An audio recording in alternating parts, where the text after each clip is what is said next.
initial objection about the driver's license number, is he saying that there wasn't a legal right to pull him over because of the mistake. That's what I'm taking, which meaning I'm not gonna get real anal on you citing constitutions and all that kind of stuff. So while that testimony is going on, I'm not only obviously we're dealing with the guilt innocence, but there is also the issue of whether there's reasonable suspicion to stop. The reason I asked the officers to step out is because I can tell you what the issue is for me, and while the jury is away, if we need to go ahead and call the officer back to the stand to elicit further testimony to clarify, then we can do that. And what I mean is that the good faith exception certainly does apply to warrants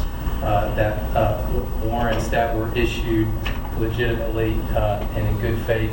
And I won't go into all the jurisprudence on that. The good faith exception in Texas applies to technical defects such as judicial clerks and clerks of judges and things of that sort, but it does not apply to fellow police officers if the mistake in the system is a function of what the police entered into the system in their own system. If it's the law enforcement mistake as opposed to the mistake of the court or the judicial system, then the good faith exception, my understanding, does not apply. And I believe Arizona versus Evans and progeny makes clear distinctions in that regard. I'm not clear as to exactly where the mistake is here because I don't understand the computer system. So if you guys want to argue based upon the evidence that was elicited, that's fine. If you want to call the officer back to the stand or anybody else to clarify how the system works and what the source of the error is, then that's fine too. If I could understand what the court is saying, that I get the fact, okay, we've got to have reasonable suspicion. Right. Based on the driver's license popping back with a failure to appear. Right. Okay, that is reasonable suspicion. But then we find out... We're talking a failure to appear warrant, correct? Correct. Okay, go ahead. So after this comes back, at this point, the officer is acting in good faith based on what that system told him. Right. And so what the court is saying is, let's say that error came from somewhere in the court system, not on the law enforcement side. Right. That the officer would get a pass for that information to be wrong. It would the stop would still be good. It would be considered good faith. And but if the good faith error was made because of another officer gave him that info, then the stop is invalid for lack of reasonable suspicion. That's my understanding. That's my reading of the good faith jurisprudence, is that they make a distinction between clerical errors that are committed by clerks and court employees versus clerical errors that are committed by law enforcement officials themselves, such as even a dispatch officer. And so if that's the source of the mistake. For instance, if the dispatch officer is passing on information that was mistakenly entered by someone that's not part of that law enforcement agency, then it's good faith reliance on the information that law enforcement has given to them, and you can't expect any more from law enforcement. However, if the mistake is from within the law enforcement office itself, then my understanding from the case law is that that is problematic because you can't have good faith reliance on the mistake of a fellow officer when it comes to clerical errors. That's my reading of it. I'm open to seeing cases otherwise, but that's the reading that I've seen. It's interesting because I could, without eliciting testimony, I'll bet the way it's going to come out is the officer, whoever that other officer was, put the information in there that night, back in 2011, whenever it was. The other, when Mr. Diaz and yeah, 30 minutes after. Okay, so those two, that officer puts that information in their bag. Now, as far as the failure to appear and that turning into a warrant, that's going to be coming from the court, I would bet. So that's what I would submit to the court, and I guess we can call Maria as a witness if we need to, but that's when they get, whoever that person was didn't show up to court. and they put out that information and turned it into a failure to appear warrant, that would have come from the court. So what was in that computer system, and like I said, if we need, as the court mentioned, if we need testimony regarding this, the information that he's regurgitating, or he's getting that at night over the radio, that actually was inputted by the court system. Okay. Okay, well, let's clarify that. The impression that I had had was that it was inputted mistakenly by another police officer, and that's... Well, I think we have, well, there started, and I'll proffer that, I think everybody agrees with that. It started with that officer putting that bad information in there, and the court repeated. So the officer puts in information about a different person, but using his driver's license number? The best I can tell, yes. It was, he didn't clear, I think it's, he said she, but anyway, she cleared out everything, she didn't clear out anything but the name. So Mr. Diaz's identifiers were all there, and then the guy that got the ticket later was a different name, and that's all the other information. And the reason Diaz was in the computer at that point was a warning, if I recall. No. He'd gotten a warning earlier in the day. Right.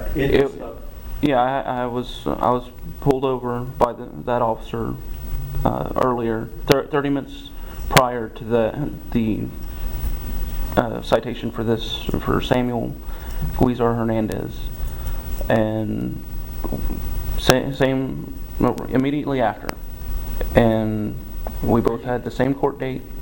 By the way, I want to have you swear right now. Go ahead and raise your right hand. This is, in a sense, an admissibility of evidence hearing. So you swear that all the testimony you're about to give is the truth, the whole truth, and nothing but the truth? Yes, I do. Go ahead. Yeah, these are what I got from this court. These are copies or citations that were given directly to me, or copies that I received from the court. You received, when they pulled you over 30 minutes earlier, what did you get? I received a ticket for the same A citation? Yes. Okay. You received a citation. Then And y'all correct me if I'm wrong,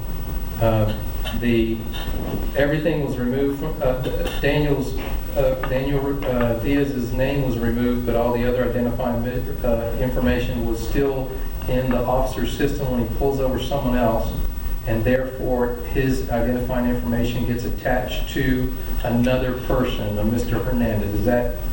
I think it's actually the reverse of that, Judge. His identifiers got attached to that other. Yeah. Okay. That's what I said. His identifiers got attached to that other person because they were not removed from the field. Correct. When he pulls over someone 30 minutes later. Right. Okay. And then that is entered into what system? The Tomball, we call it the Tomball system.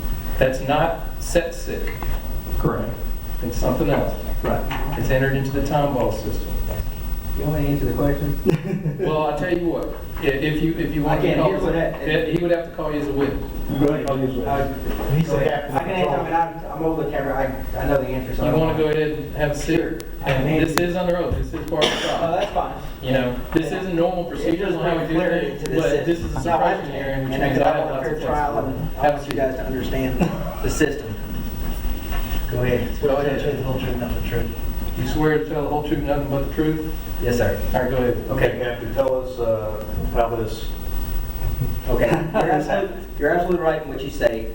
At times, And and hold that thought for a second. Maria, just in case we have to call you as a witness, you're going to have to step out. I'm invoking the rule. Don't discuss this with anybody else.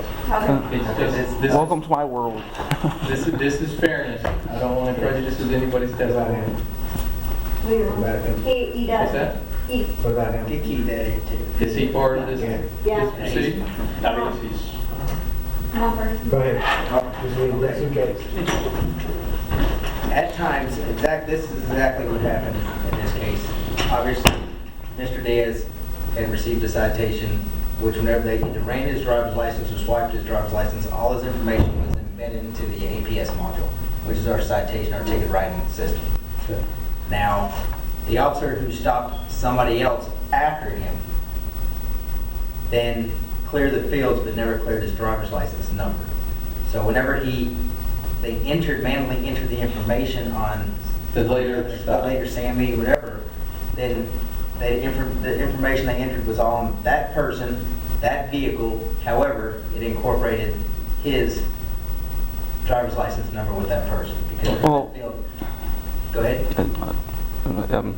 With permission, it's half of the information for the vehicle, because it goes from a Nissan Sentra, which is my vehicle, to a Nissan Diamante, which So that's what I mean, Yeah. they failed to clear the entire citation. Yeah. So partial information could have Yeah. been on you, which it obviously was with the driver's license number, and part of the information that they either ran when they ran a license plate and auto-populates into the citation was on the vehicle and the person that they stopped. So that information is automatically sent to the court. Let me just clarify something.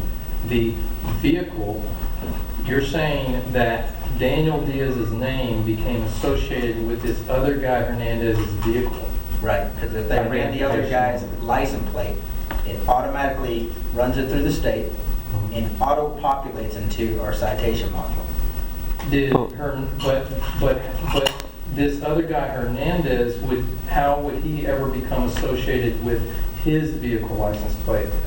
What I'm driving at is, the reason he was pulled over is because they ran his license plate. Because Was that other guy mistakenly associated with his license Well, plate? what happens is if they didn't clear his information, okay, if they didn't clear his vehicle Got it. information. So it wasn't then- just the license number, it was Right. the vehicle They didn't information clear- that gets associated They with failed to clear the Diaz. entire module, so whatever information they left could show him as Samuel. And if Samuel or Sammy didn't pay his citation, then what we do is basically all that information is automatically sent via computer encode to the courts.